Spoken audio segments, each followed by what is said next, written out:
او قدرمنو سلامونه مو واخلئ. صابر جان یم. قدرمنو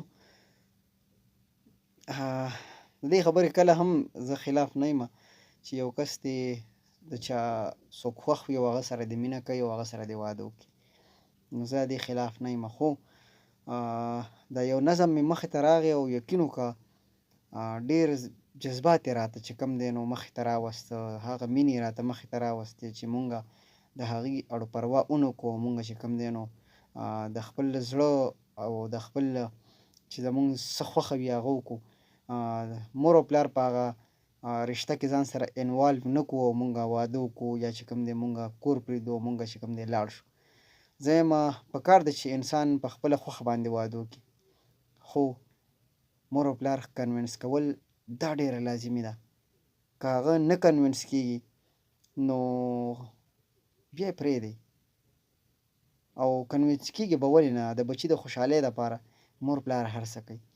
خو چې تاسو کله بیا دغسې وکړئ چې مور پلار راضي نه کوي او تاسو دغه قدم اوچت کړئ او واده وکړئ او واده په داسې طریقه باندې وکړئ چې هغه مور او پلار د نه هم خفه وي او بیا ستاسو په شا باندې چې کوم دی کومې رشتې پاتې شي هغې ته کم تکلیفونه دي دا تاسو په دې نظم کې واورئ. یقین وکړه زه ډېر زیات چې کوم دی نو دا ګونې را باندې زیږ شو چې نه ده په کار. زموږ ځوانان نن سبا ډېر داسې کوي.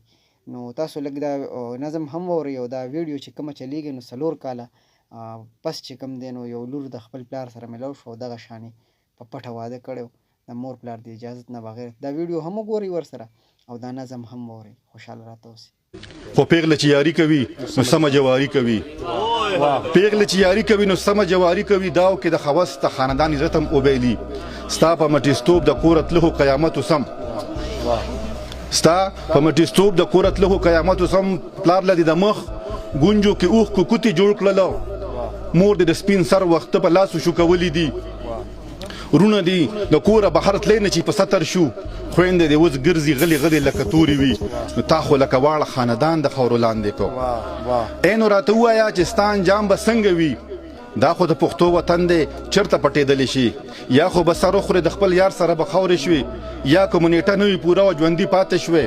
دغه ستا خاوند چې څه موده مخکې د یارو نو دی چې د ځواني نه چوړ کي بیا به درته ووایي روکه شه مټیزې زه دې هسې در په در کړمه. خویندې به یې هم درته په سپک نظر کاته کوي، مور خو به یې هر وخت پچموزې کوي تا پسې، ستا بچي به یاد وي د مټیزې د بچو په نوم. څوک چې درته ګوري وایي به دا هغه مټیزه ده، دا پیغور به ټول عمر له ستا د غاړې ډول شي، دا پیغور به ټول عمر له ستا د غاړې ډول شي.